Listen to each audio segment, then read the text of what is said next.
Bible, il y a eu des femmes qui ont excellé. Mais lorsque la femme reçoit les dons de la part de Dieu, pourquoi l'étouffer de ne pas exprimer cela pour la gloire de Dieu? Bien-aimée femme ici présente, laissez-moi vous dire qu'on peut tout dire sur vous. Mais cela n'engage que. Mais cela n'engage que même. Mais toi, je vais te dire ce matin,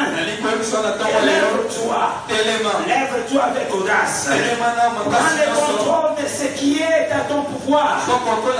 Et sers Dieu comme il est chez toi. Et sers Dieu comme il est chez toi. Et tu verras ses pouvoirs sortir en toi. Et tu vas exceller. Même lorsque les gens te regarderont, ils croiront à ta grâce. Ils croiront à ton pouvoir.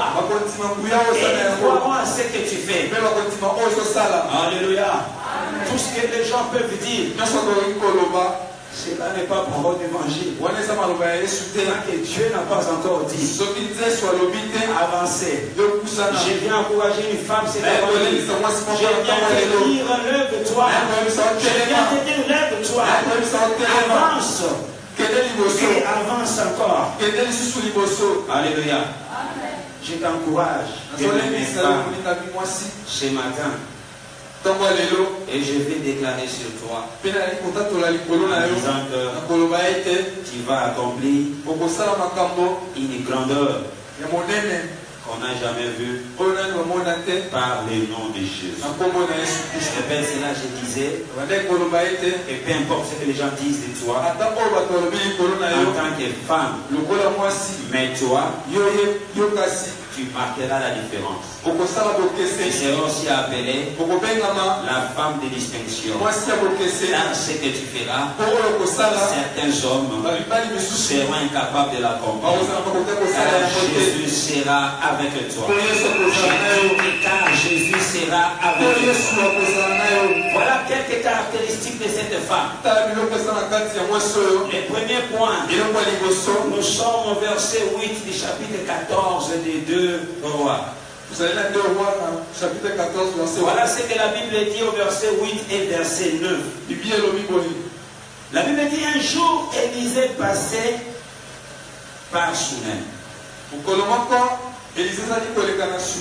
Il y avait là une femme de haute condition qui insista pour qu'il accepte de manger. Chaque fois qu'il passait par là, il se rendit désormais chez elle pour manger. Elle dit à son mari, c'est la femme. Est-ce que quelqu'un m'entend? C'est la femme qui dit à son mari. Elle dit à son mari, vois-tu, je sais que cet homme qui passe toujours chez nous est un saint de Dieu. Est un saint de Dieu. Mais les premières caractéristiques,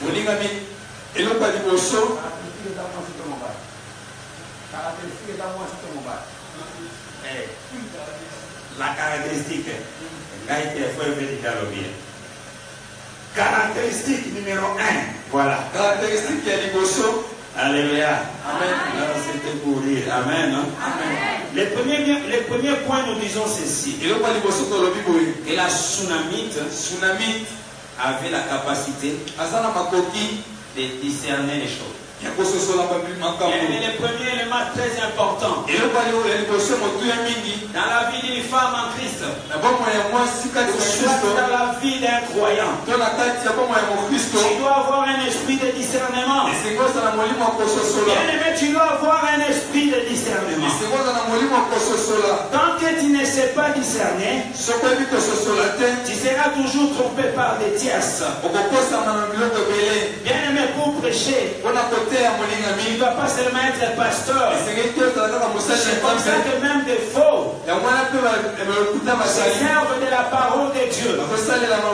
Mais lorsque tu as le discernement, comme cette Sunamite, Tu sauras discerner le vrai du faux. Et toute prophétie ne vient pas de Dieu. Et toute prophétie ne vient pas de Dieu. Vous qui courez derrière les prophéties. Une église basée sur la prophétie n'est pas une église du Seigneur Jésus. Car le jour où il n'y aura pas de prophétie, cette église ne va pas résister. Mais une église doit être basée sur la parole de Dieu. Car c'est Christ qui est au centre de l'église. Si Christ n'est pas au centre de l'église, vous êtes dans le faux. C'est comme ça que cette femme pouvait bien discerner le vrai du faux serviteur. Elle pouvait discerner le vrai du faux serviteur. Elle a dit à son mari, cet homme que vous voyez passer ici chaque fois, c'est un saint homme de Dieu. C'est un saint homme de Dieu. Bien-aimé maman ici présent, bien-aimé frère ici présent, même vous qui m'écoutez, le discernement est très important pour un enfant de Dieu. Le discernement est très important pour une femme. Chère femme qui me suivez, si vous n'avez pas de discernement, demandez à Dieu et il vous donnera le discernement. Car le discernement est la clé fondamentale de la vraie grandeur. Qui veut être grand doit avoir le discernement.